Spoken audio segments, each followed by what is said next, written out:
Welcome to this episode of Chattin with Staxx. I'm your host, Bill Staxx, and today I got Repo. Yeah, like when you signed up to be involved with this, it wasn't like you were signing up to be in a criminal organization, right? No, you were signing up to be in a motorcycle club, find camaraderie, and ride with your brothers, That's all. Yeah, I did a podcast and I had an ATF agent on, and he said that people involved with these clubs, they're all criminals. He's like, all across the board, they're all criminals. And Nah, nah, I was he's like, I disagree. It's not true. he's a cop, and that's the cop mentality. That's law enforcement mentality. They're all criminals because they want to bury you. You get caught for spitting on the street, jaywalking on the street. They want to be able to tack like 15 felonies upon jaywalking across the street. This outlaw motorcycle member was, and it doesn't matter what they stack on you, they will make it up. If it's not there, they will just go and make it up so they can rack the charges up and hopefully come in the end of that. They get something that they've dropped on you where they put you in jail for a certain amount of time and ruin your life. Even if you're not guilty, it doesn't matter. That's not right. No, they got a job to do, but just do it in the right way, And, I think law enforcement's the gangsters, honestly. They have unlimited funds to screw you however they want to. As in my case, man, I was wrongfully convicted. They knew it. But because I wouldn't be a cooperating witness, they coerced the person into stating that I was the guy and whatever it was that they told him. But he, openly admitted that the police had coerced him into saying, yes, I was on the stand. And, which is pretty damn rotten of him because you're going to take the stand and you knew that I wasn't the guy that was in your shop. My co-defendant, he took the stand. And he said, he pointed right at me.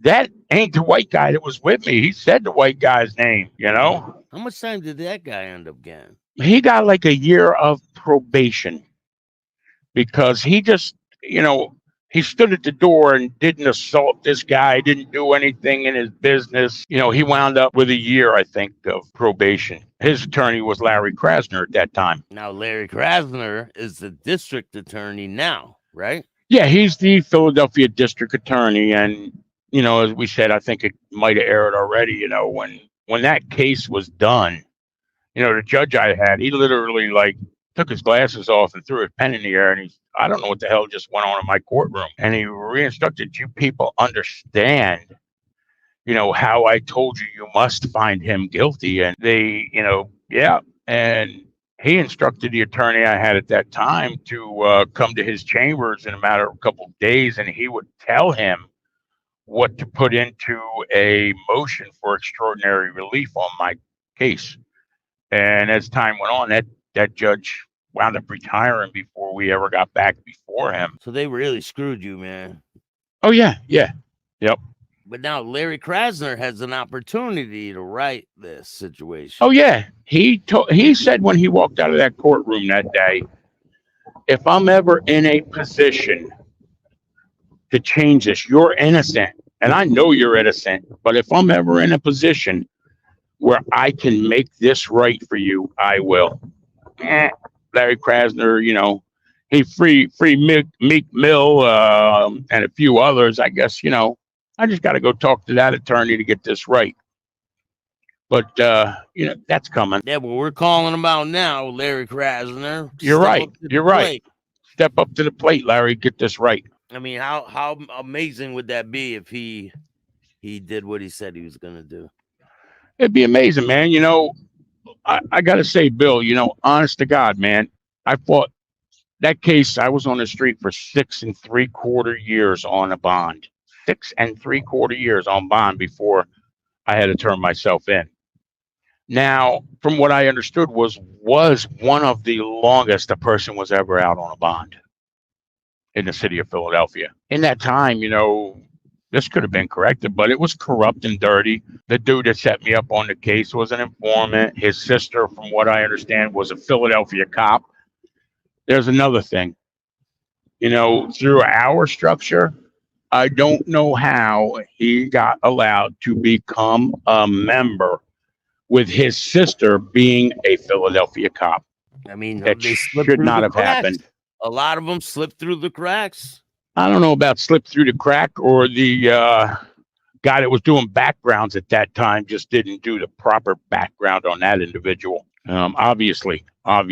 So the people that start cooperating in the club, do you think that they start cooperating before they're in the club, or once they're in, they find a reason to flip them? Both, honestly. Apparently the guy that dropped that case on me years prior was a cooperating witness for law enforcement in another case where he was, I don't know, part owner or something of a nightclub down on the Delaware River. And that the owners of that place and a couple other individuals, they got,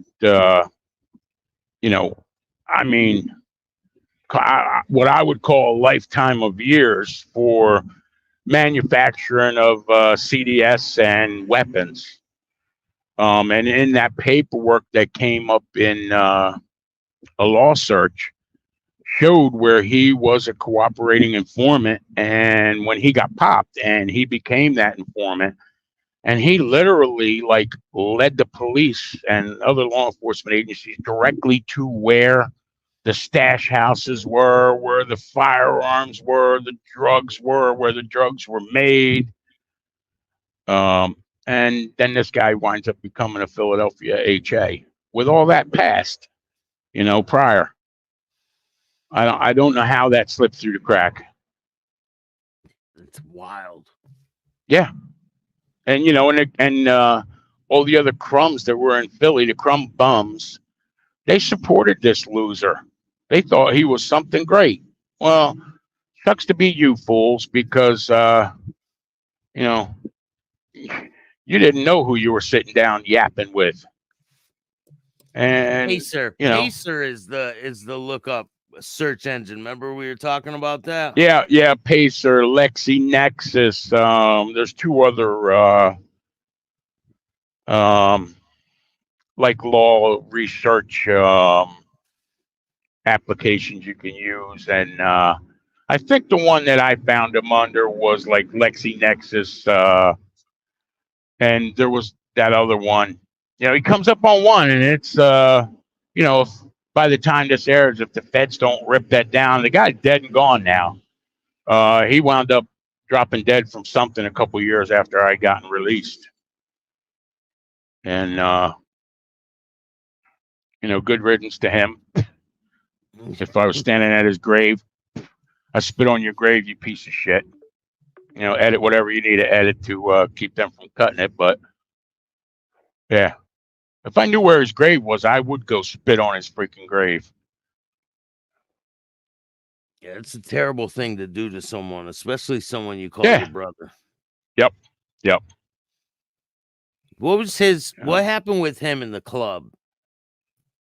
He was one of the guys that quit when they were all called up north to address an issue of the one member that had stabbed somebody out in Western PA, and first it was a pagan, then it wasn't a pagan, then it was a pagan support club member, a tribe member or something, and then it wasn't even that. It was someone who apparently had a tribe MC support shirt on, and a friend of theirs had went to something for that motorcycle club's event, whatever it was, a cookout, whatever, and bought a shirt and wound up giving it to a friend of theirs. And that friend had that shirt on, knew nothing about the MC world, didn't know anything, and wound up becoming a victim of being stabbed just because they had a shirt on. Wow. So I've heard this type of situation before. How important do you think it is for the public to know about these support shirts and what can happen?